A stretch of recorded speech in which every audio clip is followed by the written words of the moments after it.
I spent way too much money buying every single Lego plush, from squishmallows to teddy bears to real life stuffed animals, and it all starts with this minifigure, who Thinkle's named Trixie. She comes with two plushes of a frog and a dog, which uses this new, at the time, plush piece that kind of looks like a squishmallow. I don't have any on hand, but you can see the resemblance, right? And these first ones are kind of basic, but Lego got crazier and crazier with the designs as the year went on. Which, speaking of, this is going to be every Lego plush as of 2025. I'm sure they'll introduce more later. I may or may not make follow-up videos chronicling all the new ones, but no promises. What I can promise is that I've also collected every single Lego teddy bear, starting with the OG one that released in 2012, and this appeared in 19 sets since then. So I have a bunch of these. But once again, the future teddy bears get crazier and frankly more cursed from here. And by the end, we'll see whether the complete collection of teddy bears or squishmallows is better. I mean, I guess it could also turn into a battle. No, not everything has to be a battle. So I built this war zone diorama where we can have all the plushes. Well, let's get the human out of here. This is the plushes battle here. The squishmallows are gonna be on this side, and the teddy bears are gonna be on this side. And throughout the video, we're gonna add to each of their armies to see which one's better at the end. I tried to detail the backside to make it look like colorful blocks, like this is some kid's playroom. Which brings us to the first plush-related set I had to buy, Ayla's Baby Sister's Playroom. What a mouthful of a set name. I'm not a huge fan of the mini dolls that come with Lego Friends sets, but the set designs themselves are chock full of details. The titular baby sister can go down a slide, play in this ball pit that just begging to lose pieces from. There's a crib, a little food station here with a printed sticker for the plate that you can flip around, and then she's like eating all her food. It's a pretty cool playroom, but what's a playroom without toys to play with? So he's got a rubber ducky. I don't count this as a stuffed animal because it's a rubber animal, but it doesn't have any eyes printed on it. That's kind of lazy. A cool rocking horse that goes back and forth, and of course this tiger plushie, another squishmallow to add to our army later. And this is the first one that includes an accessory that you can clip onto this little hole in the top of his head. This type of system was actually introduced for the Friends line, and every single mini doll since has come with a hole that you can stick these into. Even the baby now looks like she's wearing two hats. But anyways, this set also came with a stroller to push the baby around, but I usually just opted to push the squishmallow in instead. Did anyone else do this as a kid with like a stroller, or we had a plastic grocery cart that we would use? Team Teddy Bear definitely needs some help, so let's take a look at the very first teddy bear variant that came with this Elf CMF Series 11 figure. It's dark brown compared to his lighter counterpart, and comes with this festive little red bow that matches the bow on the present the elf is holding. I think this is also the very first time that this elf ears was introduced, which by the way, we're gonna be seeing a lot more elves later in the video. A lot of them. But the North Polar opposite of this jolly little teddy bear is this one, which came one series later in the Goth Girl CMF, which I do not have, but we've got the bear, which is missing one eye. It's got a button covering the other one. It's all sad. It's got a stripy belly. Maybe to some people this looks cute, but to me it just looks sad and scary. I definitely would not want to cuddle up with this at night. But it will be a perfect wildcard addition to the bear army. And now that the sides are tied, let's do another squishmallow. This purple bunny that actually matches the plush collector's purple jammies pretty well came in this 20-in-1 dream set. That's right, 20-in-1. Most creator sets are 3-in-1. I had this cool trailer set as a kid that was 6-in-1. But having 20 different things this thing can turn into that all look pretty good is really impressive. Especially for sets like these that only cost $10. This one unfortunately does not come with a plush, instead opting to include this Z-Blob guy, which is not a stuffed animal, it's more of a gelatinous animal. But drop a comment below which one of these alternate models I should rebuild each set into, and then I'll post a picture as proof that I did it. Right now I'm just rocking the main model that came on the box, and if my Lego Dreamzzz lore is up to date, I think this is supposed to be Bunshu, which is like Izzy's little friend, but I don't know why it's giant or why there's a separate bunny that's purple. Normally her little stuffed rabbit looks like this, which is an entirely new category of Lego stuffed animals. So we've got the squishmallows, we've got the teddy bears, and then we've got a third actor, which is the bunny team. I'm not quite sure what to do with these guys. They also come in this tan variety. But we've already got 2 armies established. I guess I could add a third, but if we add 2 more armies, that makes a really boring movie. Plus there are only 2 of these guys, and they don't stand a chance against all the squishmallows and teddy bears we got coming. So I think the only fair thing to do is, because this kind of is associated with the squishmallow, I'll put him on their team along with this guy. And then this one looks like more of a traditional stuffed animal, so we'll put him on the teddy bear side. I don't know if that makes sense to anyone else but me. But our next teddy bear is actually a panda teddy bear that came with this panda costume guy from the Lego Movie minifigure series. I love this style of costume, which just has the eye holes that you can see the little minifigure sweating inside, and not the gaping hole in the face that looks so goofy. But anyways, thanks to the zipper, this is clearly a costume, and so I wasn't sure if this was meant to be like a baby panda bear or a teddy bear that looks like a panda. So I'm gonna go with the latter option. And we can add our second monochromatic mascot to our bear army. They actually made a much more colorful version of this guy in series 19, and I debated counting him because he's basically a life-size teddy bear, but I technically don't own every single bear adjacent minifigure yet. We're waiting for 100 bears on that one, but just to keep things simple, we're gonna leave him out. Pooh's fair game though, as long as I'm concerned. We've got one more smaller set before we get to the cool, big, expensive ones, and it's another one that's a section of someone's room. It's kind of lazy to only do the bedroom interior without worrying what it looks like on the backside. I would never do something like that, but the details it does have on the inside are actually very nice. These two are very creative. They play music and paint and journal in their little diary here. Uh oh, she went through a breakup. I really like this sticker piece where it looks like they're following a YouTube tutorial to paint little ceramic cats, which is why I've included the hashtag painting ceramic cats tag on this video if you're wondering. But best of all, there's not a monster hiding under her bed. There's a little gear here that you can open up the bed, and it's a Squishmallow. This one is the penguin, and I really like this icy blue color that perfectly blends in with the floor. This set also includes this little bunny rabbit, and I know in the past I've used these Friends animals because they have the more cartoony eyes. I've used them as stuffed animals, but for the purposes of this video, I'm only going to count animals that were intended to be stuffed and not living animals like this one. But with that final caveat cleared up, let's move on to the final CMF bear, which is another one I don't have the actual figure for. I just ordered this bear on BrickLink. This is the LEGO Ninjago movie N-Pop Star, which is like K-pop star, but since K-pop stars are from Korea, N-pop stars are Ninjago City. I don't know. But it's kind of like the friendly version of this creepy goth teddy bear because it's got the similar stripy belly, a happy little face, and bright eyes compared to the buttons. The buttons confuse me because like normal LEGO teddy bears don't come with button eyes. They just look like cartoony eyes.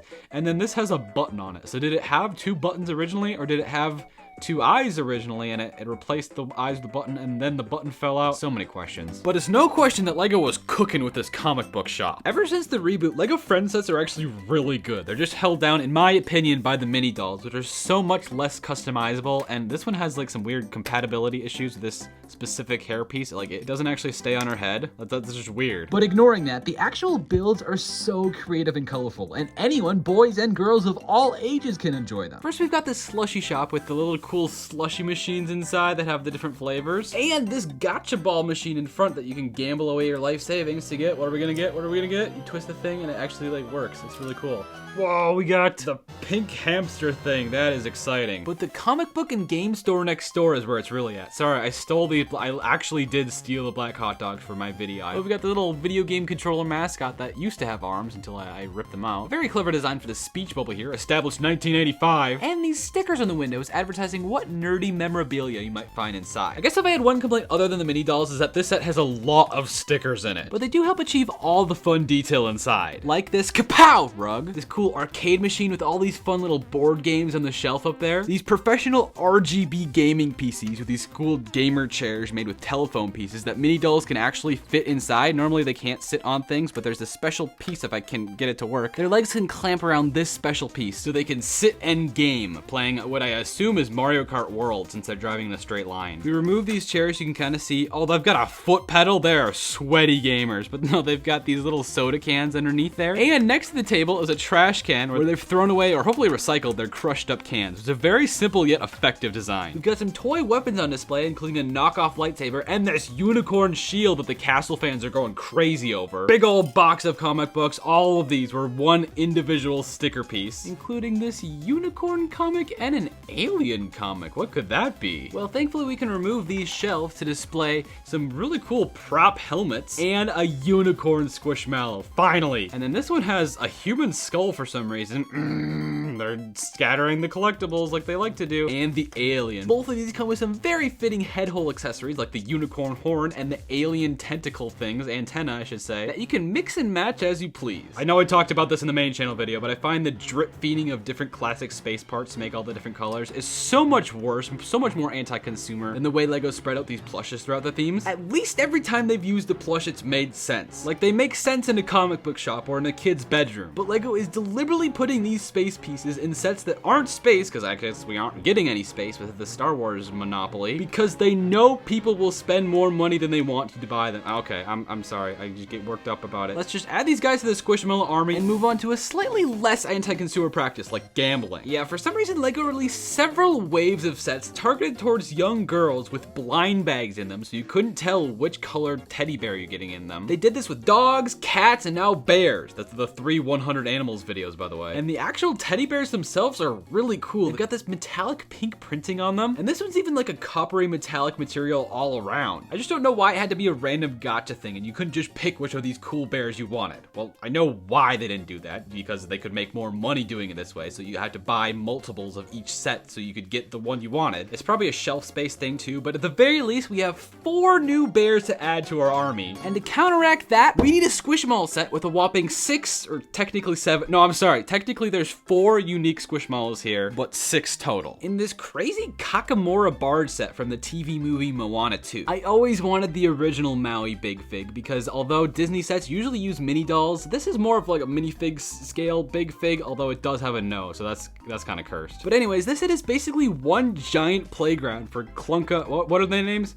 Clunka, oh, I don't know the order, but it's Clunka, Delunka, Elunka, Flunka, Glunka, and Hlunka, but not in that order. These little coconut guys that use the same plush piece with the little wings and everything. I don't think they have these in the movies, but they've got a merry-go-round, a hamster wheel, this big drum one of them can hammer using a lever in the back, a Clunka catapult, cute little spots for them all to fit inside, and this awesome zip line they can ride down very slowly. It's not the kind of set I would normally get, but I had fun playing around with it, and it comes with all these clunkas, and it's currently on sale if you're watching this the week it's uploaded. Using my affiliate links below for this or any of the sets I showed today really helps support the channel, so thank you. And also, another piece I can use for Bud. I wasn't sure if I was going to include the 2 duplicates in the army or not, but I legitimately lost that clunka when I launched it in that catapult, so for now we'll just count these 4. We got OG clunka, face paint clunka, skull number 1, and scary skull number 2. We only have the final and biggest Squishmallow set left, so let's speed run through the final handful of teddy bears. Both of these came out in 2019. This one came in the Fun Fair People Pack. I remember when they used to do those as kind of a prize for the Carnival games. And this one came in this Fair Blister Pack as a prize for a Carnival game. Both of these were in 2019. What were they doing? This one is absolutely not a teddy bear, but it's the goofiest little guy. It's from the movie Brave. I didn't even know they made Brave Lego sets, but yeah, it's the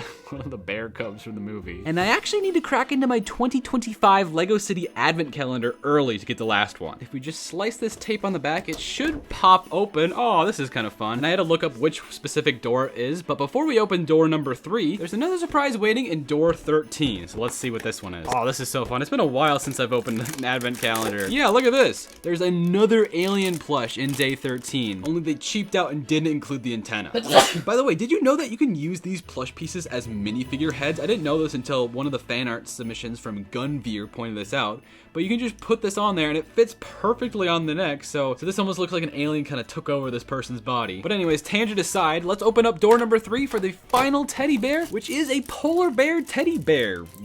Comes with this amazingly intricate table build that you can sit the white polar bear himself on top of. And because I don't think anyone will get this reference, I feel confident saying I have a secret channel named after it. Shout out to Coca-Cola for all the fun Christmas commercials with like the trucks and stuff before they started using AI to make them. There's no way ChatGPT could replicate the chaos of the battle that's about to commence. But first, let's yoink the last 2 plushies from this giant Christmas tree set. Cassian Andor is a huge fan of this one. And while I'm not a huge fan of the $330 price tag, there is actually a lot more going on here than meets the eye. Of course, you've got the leafy green exterior using this new leaf piece that it just features a ton of them with very complicated Technic skeleton, but then it can also open up to reveal a full interior and break off some of the leaves. We've got Mrs. Claus baking cookies in the kitchen for the elves to enjoy with their glasses of milk. This high-tech Santa computer system where Santa and his elves can watch the children of the world sleep. This full arcade with Christmas-themed games like a pinball machine, a fighting game where Santa's beating up a reindeer, and Space Invader. And Santa's workshop where the elves are hard at work making a snowman and reindeer reindeer Squishmallow. There's still a few other hidden details I'll save for my Christmas special, but I definitely appreciate how many different elves are included in the set. Obviously, I don't appreciate this, and poor castle fans who want to turn this into a faction, yikes. But it's super cool that all the elves Legos made over the years still fit in line with the very first one from Series 11. And speaking of elves, I have misplaced a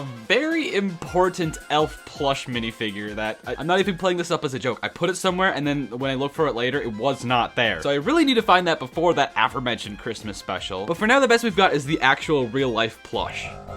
Also, did you know that LEGO has a whole line of plush toys? I had no idea these existed until a couple of months ago, but there's so many of them. I think they have 29 for sale on their website right now, but there's even more that have retired since then. So what I'm gonna do is I'm gonna purchase one of these plushes. I'm not gonna buy all of them because that would be way too expensive. They're all like 30 bucks. You can drop your guess which one it is in the comments right now. Then we're gonna take a quick look at the BrickLink ones, finally do the war, and reveal which one I bought at the very, very end. Okay, there's over 9 pages of different plushes they've made over the years, so I'm definitely not going to talk about all of them, but I'll highlight some of the funny ones, like the Z-Blob guy. What is this even from? His name is Messy. They got a Garrett the Carrot plush, Emmett, real-life Bunshoe Bunny, Ray Skywalker, the strongest plush ever, Monkey. It's Corn, Nelius's dad. Oh, this one's connected to a hat. That's cool. This giraffe's arms are longer than its head. What's going on? Okay, why can you remove the clothes of this one? Oh, what's wrong with Baby Yoda? Why are you specifying removal? What? Is a mushroom? No, it's a strawberry. And finally, my favorite plush ever, this Lego Yoda who's trapped in the box and he's like screaming, "Let me out, let me out." Comes the Wii game too. Anyways, this is a fun list to look through. I'll link it in the description if you want to see it. Sorry I didn't buy every single one of these. That would have cost thousands of dollars. But now at least I have every plastic Lego plush. And it's time for an all-out war. Winner gets the mystery plush I ordered.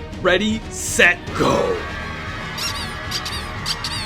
Okay, we're getting nowhere. They're just too fluffy. Let's try that again. Except this time, the teddies have the right to bear arms, and the Squishmallows can launch themselves out of these cannons. Okay, this should be more interesting. Let the second battle commence.